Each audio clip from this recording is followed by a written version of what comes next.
My name is Bo from Lunchbox Dad, and today I'm gonna show you how to teach your kids how to make a hot lava mug cake. It's only gonna take about 15 to 30 minutes for this simple and easy recipe. The great thing is this is the perfect chance for you as a parent to have a little break yourself. Here are all the ingredients that you're gonna need.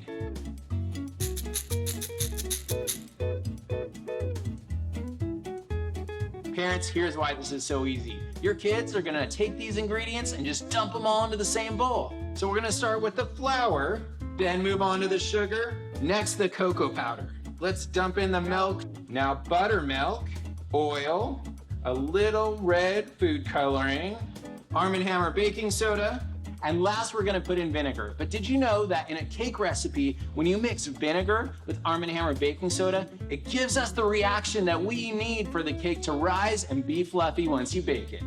Now that your kids have dumped all those ingredients into one bowl, it's time to mix those ingredients with a whisk. Your batter is mixed, it's nice and smooth. Now it's time to divide it into 4 different mugs, but first, you're gonna coat the inside with a nonstick cooking spray. This recipe will make about 4 mug cakes. Gotta scrape all that batter from the bowl. It's time to put the chocolate pieces in. We're gonna start with 6 or 7, but you could put as many as you want. It all depends on how chocolatey you and your kids want it. Final step, it's time to add 1 teaspoon of water to each mug before we put these in the microwave. When you add that water on top, it helps the batter go around the chocolate, creating that lava center. Now it's time to put our mug cakes in the microwave. We're gonna bake them for about a minute and then set them aside and let them cool.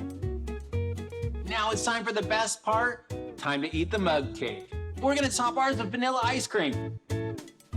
I had a great time, I hope you did too. Now it's time to enjoy those hot lava mug cakes.